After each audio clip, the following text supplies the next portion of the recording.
මේ තමයි විජේවර්ධනයේ තවත් එකම එක දවසක්. මම හැමදාම වගේ කරන්නේ මේ ජනේලයෙන් මේ පේරාදනේ තියෙන සුන්දරත්වය විඳින එක. ඔයාලට පේනව නේද? අර ඈත පේන ගහ. ඒ ගහේ පිපිලා තියෙන්නේ ඇහැලමල්. ඉතින් ඒ ඇහැලමල් වලින් මේ පේරාදනිය තවත් ලස්සන කරලා තියෙනවා.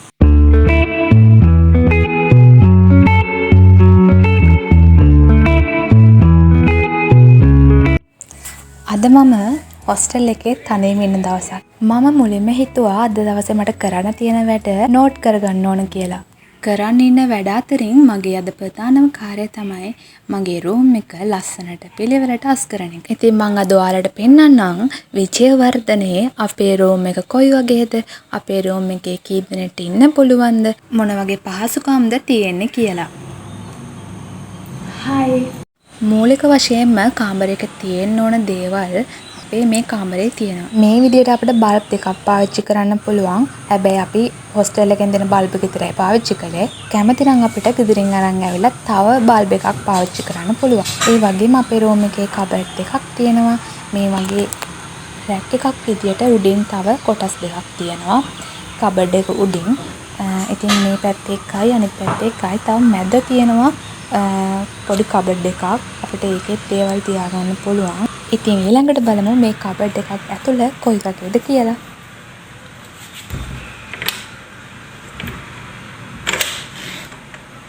කබඩ් එකේ දෙපැත්තක් තියෙනවා. අපිට මේ පැත්තේ බඩු තියාගන්න පුළුවන් උනේ ওই විදියට.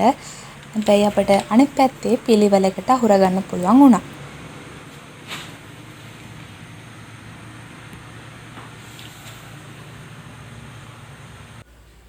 මේ තියෙන යාළුවාගේ කබඩ් එක. ඒ කබඩ් එකට උඩින් තමයි අපි ඉතින් මේ දේවල් තියාගත්තේ අපිට පුළුවන් විදියට. ඉතින් අපි හොස්ටල් එකේ ඉන්නකොට අපිට පාඩම් කරද්දි තේපොන්න ඒ හැමදේම අපි තියාගෙන හිටියා. ඉතින් යාළුවෝ නැති නිසා යාගේ හැමදේම කබඩ් එකට දාලා ගිහින් තමයි තිබුණේ. ඉතින් අපේ තවත් යාළුවෙක් ඉන්නවා. අපි තුන්දෙනාගේම බඩු මේ කබඩ් දෙකේ තමයි තියෙන්නේ. ඒ යාළුවා නිතරම ගෙදර යන නිසා යාළුවාගේ බඩු ටිකක් අඩුයි. ඉතින් අපි දෙන්නගේ තමයි ගොඩක්ම බඩු තිබුණේ. මේ තියන්නේ අපේ පොත්, අයන් එක, ඒ වගේම බෑග් එකේ දේවල් තියාගත්තේ එහෙම. තවත් අපිට පොත් මේස දෙකේ ලාචු තියෙනවා. ඒවත් අපිට මේ විදිහට පාවිච්චි කරන්න පුළුවන්. මේට අමතරව අපේ රූම් එකේ තව අපිට රෙදි දාගන්න පුළුවන් විදියට, රෙදි වේල ගන්න පුළුවන් විදියට රෙදි රැක් දෙකක් තියෙනවා. මේ කොසු ඩස්බින් අපි ඒවත් තර්ඩ් ඉයර්, සෙකන්ඩ් ඉයර් පාවිච්චි කරපුවා.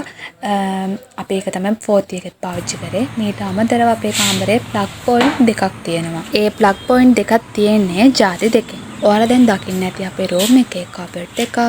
එතකොට ඇඳවල් දෙකක් තියෙනවා. ඊට පස්සේ පොත් මේස දෙකක්, රෙදි රැක් දෙකක්, පුටු දෙකක්. ඒ විදියට හැමදේම තියෙන දෙක ගානේ. හැබැයි අපේ රූම් එකක 3 දෙනෙක් ඉන්නවා. මං අහලා තියෙනවා අපිට කලින් හිටපු හැමෝම ඉඳලා තියෙන්නේ එක කාමරයක දෙන්න ගානේ. හැබැයි අපි 3 දෙනෙක් එක කාමරයක දැන් ඉන්නවා. හැබැයි ඒක කරදරයක් නෙමෙයි. අපි 3 දෙනෙක් ඉන්න එක අපි 3 දෙනාටම විනෝදයක්. අපි 3 දෙනාට පුළුවන් වුණා මේ රූම් එකේ තියෙන දේවල් බෙදාගෙන ඒ වෙලාවට පාවිච්චි කරන්න. මේ තියෙන්නේ අපේ හොස්ටල් එකේ කැන්ටින් එක. අපේ රූම් එකේ යාළුවෝ නැති වුණාට අපේ ඩිපාර්ට්මන්ට් එකේ යාළුවෝ හොස්ටල් එකේ ඉන්නවා. ඉතින් මං ඔයාලා නිතර දකින යාළුවෙක් එක්ක ආවා කැන්ටින් එකට. දැන් යනවා කෑම ගන්න පොලිමට. මේ තියෙන්නේ අපේ හොස්ටල් එක එළියෙන් බැලුවාම කොයි වගේද කියලා.